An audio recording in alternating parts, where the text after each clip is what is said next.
नमस्कार। मैं हूं आशुतोष और आप देख रहे हैं हमारा विशेष कार्यक्रम श्रवणगढ़ की खरी खरी, जिसमें देश के जाने माने पत्रकार संपादक श्रवण जी अपनी तीखी टिप्पणियां करते हैं मौजूदा राजनीतिक माहौल पर। और उनकी तीखी टिप्पणियों से ना तो सत्ता पक्ष बचता है और ना ही विपक्ष, दोनों ही तिलमिला के रह जाते हैं। आज फिर बातचीत करेंगे श्रवण जी से मौजूदा राजनीतिक माहौल पर। और मौजूदा राजनीतिक माहौल अगर हम कहें तो दरअसल इस वक्त घमासान मचा हुआ है कांग्रेस पार्टी के मैनिफेस्टो को लेकर। कांग्रेस पार्टी के इस मैनिफेस्टो को देश के प्रधानमंत्री नरेंद्र मोदी और भारतीय जनता पार्टी तमाम नेता उसको एक तरीके से साबित करना चाहते हैं कि यह मुस्लिम परस्त है और देश के अंदर इस्लामोफोबिया को बढ़ाना चाहते हैं। दूसरी तरफ कांग्रेस पार्टी का कहना यह है कि दरअसल उनको गलत तरीके से कोट किया जा रहा है और लोगों के अंदर स्केयर मॉन्गरिंग की जा रही है। और चूंकि भारतीय जनता पार्टी और नरेंद्र मोदी कांग्रेस पार्टी के इस मैनिफेस्टो को लेकर बुरी तरीके से घबरा गए हैं, इसलिए वो अनर्गल बातें प्रलाप कर रहे हैं। राहुल गांधी ने बाकायदा इसका जवाब देने की कोशिश की, लेकिन उसके बावजूद विवाद घटता हुआ नहीं दिखाई पड़ता। लेकिन इस बीच एक दूसरा बड़ा सवाल खड़ा है, वो ये कि आखिर 2024 के लोकसभा के चुनाव में होगा क्या? क्या वाकई देश के प्रधानमंत्री पैनिक मोड में आ गए हैं? क्या वाकई उनको लगता है कि बहुमत का आंकड़ा छूना उनके लिए मुश्किल हो पाएगा? और अगर वो बहुमत का आंकड़ा छू पाते हैं तो फिर क्या देश की राजनीति में कुछ और परिवर्तन होंगे? और अगर नहीं छू पाते तब क्या होगा? तो बहुत सारे ऐसे सवाल हैं जिन सवालों के जवाब आज देंगे श्रवण जी। श्रवण जी, आपका बहुत बहुत स्वागत है हमारे इस विशेष कार्यक्रम में जो आपका अपना ही है। तो आपको क्या लगता है, क्यों प्रधानमंत्री जी इस तरीके से हमलावर अंदाज में है और कांग्रेस जवाब देने की कोशिश कर रही? देखिए आशुतोष जी, ये दूसरा और तीसरा चरण जो है बहुत इम्पोर्टेंट है हमारे भारतीय जनता पार्टी के लिहाज से। ये पूरा का पूरा जो किस्सा चालू हुआ है, प्रधानमंत्री ने जिस तरह से आक्रमण प्रारंभ किया है, ये पहले चरण की निराशा का परिणाम है। और ये दूसरे और तीसरे चरण में कुछ पहले चरण के नुकसान को की भरपाई करने की कोशिश है। ये जिस तरह से आक्रमण शुरू किया प्रधानमंत्री जी ने, खासकर कांग्रेस पर, मतलब विपक्ष पर तो कर ही रहे हैं, पर पूरा निशाना उनका कांग्रेस पर है। वो ये बताता है कि हम लोगों के मन में एक डर पैदा करता है। डर ये पैदा करता है कि मेजॉरिटी नहीं मिली, जैसी कि चर्चाएं हैं, तमाम लोग कह रहे हैं, तो मोदी जी क्या करेंगे?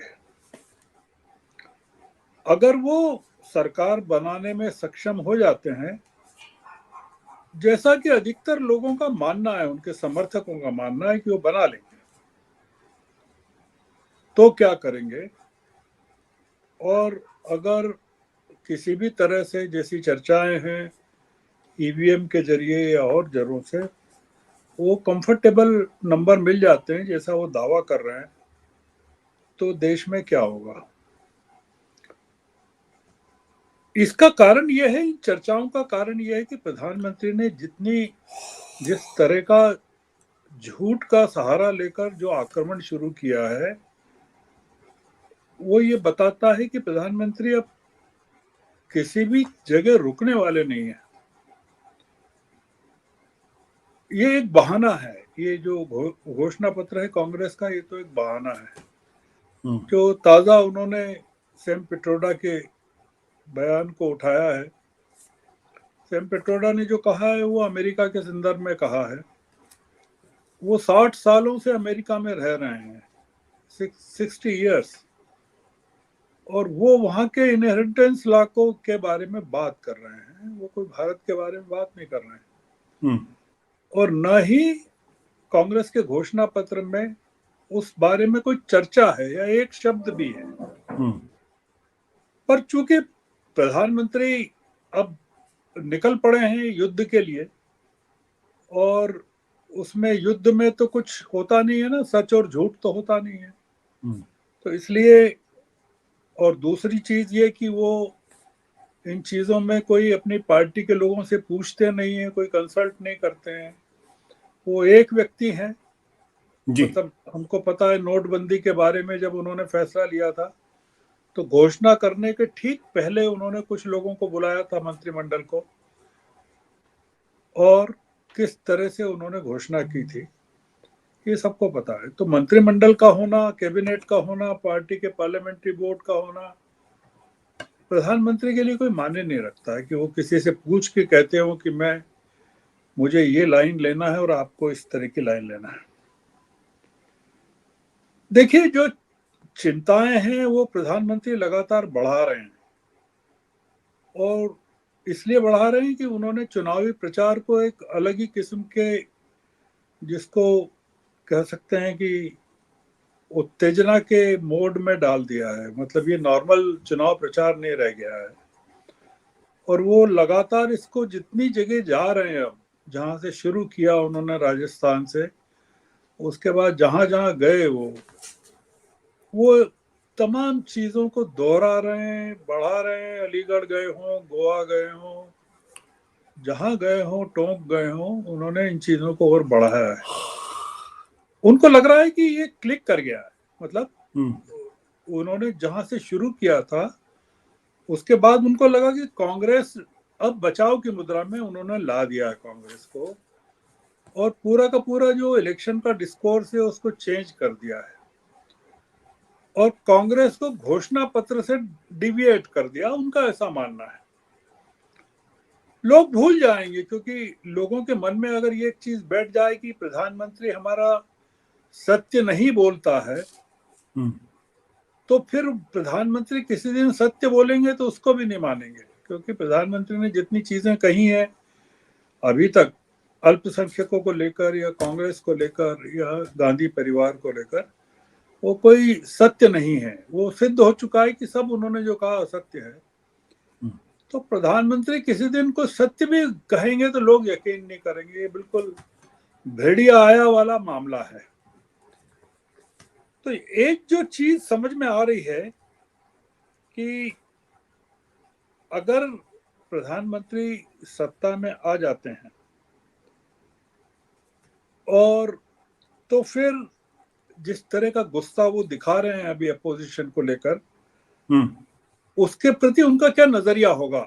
मतलब किस तरह के वेंजेंस से, गुस्से से, नाराजगी से वो बदला लेंगे चीजों का।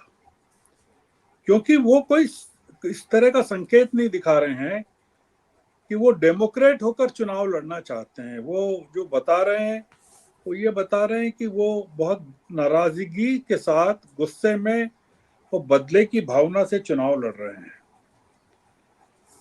इसका दूसरा पक्ष ये है कि मान लीजिए कि वो, उनको नंबर्स नहीं मिलते हैं जितने चाहिए इलेक्शन में। जैसे कि सभी लोग बात कर रहे हैं, राहुल गांधी को छोड़ भी दें तो जो एक्सपर्ट्स हैं वो भी बात कर रहे हैं, सीतारमन जी के पति ने भी कहा, और तमाम इलेक्शन के सर्वेस भी बता रहे हैं कि उनको नहीं मिल रहा है बहुमत। तो उनके जो सपोर्टर्स हैं वो क्या करेंगे।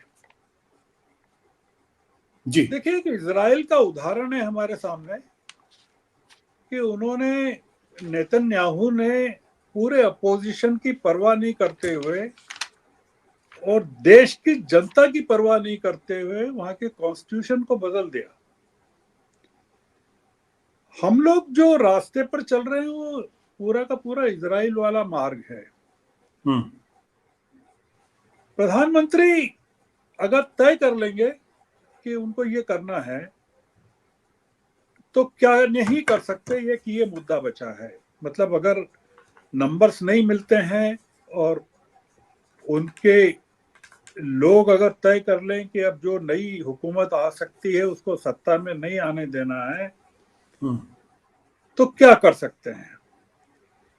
इसके अंदर से जो सवाल निकल के आता है कि वो प्रधानमंत्री जो एक अच्छा काम कर रहे हैं इसके बहाने, वो ये कर रहे हैं कि विपक्ष में इतना डर पैदा कर रहे हैं कि ये जो विपक्ष आज इलेक्शन के लिए इकट्ठा हुआ है ये और मजबूत होगा और ये टूटेगा नहीं। दूसरा ये कि जो उनके साथ लोग जुड़े हैं दूसरे दलों से आकर। आपको आश्चर्य होगा आशुतोष जी कि करीबन 100 से ज्यादा लोग जी उनकी पार्टी में दूसरे दलों से जो आए हैं वो चुनाव लड़ रहे हैं, और एक बड़ी संख्या में एनडीए के लोग चुनाव लड़ रहे हैं, मतलब दूसरे दलों के चुनाव लड़ रहे हैं। जी तो क्या ये लोग प्रधानमंत्री को जो देख रहे हैं कि प्रधानमंत्री किस तरह से एक नए किस्म का माहौल बना रहे हैं देश में, उसमें वो उनके साथ रहेंगे कि नहीं रहेंगे और कितने लंबे समय तक रहेंगे? जो एक चीज समझ में आती है वो ये समझ में आती है कि ये जो इलेक्शन के बाद जो है विपक्ष का काम या राहुल गांधी का काम और बढ़ने वाला है, और ये जो विपक्ष है ये चुनाव तक अब नहीं चलेगा। इसका असली काम शायद चुनाव के बाद शुरू होने वाला है, क्योंकि अगर लार्ज स्केल डिसरप्शन शुरू होता है चुनाव के बाद, जी हर तरह का डिसरप्शन शुरू होता है, प्रधानमंत्री कोई संकेत नहीं दे रहे हैं रिकंसिलिएशन का, विपक्ष से बातचीत का, चुनाव को शांतिपूर्वक होने देने का, मैनिफेस्टो की इज्जत करने का, तो इससे लगता है कि ये जो चुनाव है आखिरी चरण तक पहुंचते पहुंचते जिस मुकाम पर प्रधानमंत्री या उनकी पार्टी के लोग ले जाना चाहते हैं, इस चीज की कल्पना न तो विपक्ष ने की है, न जनता ने तो अभी सोचना भी शुरू नहीं किया होगा कि क्या परिणाम हो सकते हैं। जनता सिर्फ अभी यही बात कर रही है कि इनको बहुमत मिलेगा कि नहीं मिलेगा, उसके आगे की जो बातचीत है उस पर कोई ध्यान नहीं दिया है। तो जो दिक्कत है वो ये है जो हम देख रहे हैं कि धर्म संसदों की जो बात हमने देखी पुरानी हाल के दिनों में, जो उनके समर्थक हैं जो पूरी तरह से हिंदूवादी समर्थक जो हैं पूरे के पूरे हैं, वो उनका रिएक्शन इस इलेक्शन के चुनाव परिणामों के बाद क्या होता है, और क्या मोदी जी का उन पर कोई नियंत्रण रहेगा कि नहीं रहेगा, अगर वो चाहेंगे तो भी नहीं रहेगा। राहुल गांधी बहुत पहले कह चुके हैं, काफी पहले कह चुके हैं कि अगर हम सत्ता में आ भी जाएं तो ठीक से काम इसलिए नहीं कर पाएंगे कि इन्होंने पूरे सिस्टम में अपने लोगों को डाल दिया है, हर जगह डाल दिया है, इनके लोग हर जगह बैठे हुए हैं। हमने जुडिशरी का भी देखा, 600 वकीलों का अगर विरोध प्रकट होता है, सत्ता पक्ष के पक्ष में चीजें आती है और जुडिशरी इतनी डिवाइडेड नजर आती है, तो हम ये मान के चल सकते हैं कि आने वाले दिनों में कुछ चुनाव तक, पहली चीज तो 7वें चरण तक काफी चीजें बदलेंगी, और दूसरा ये कि चुनाव परिणामों में कुछ भी हो, मोदी जी हारे जीते कुछ भी हो, लोगों की जिंदगी सामान्य नहीं रहने वाली है, और देश में मैं एक बड़ा खतरा देखता हूँ अस्थिरता का।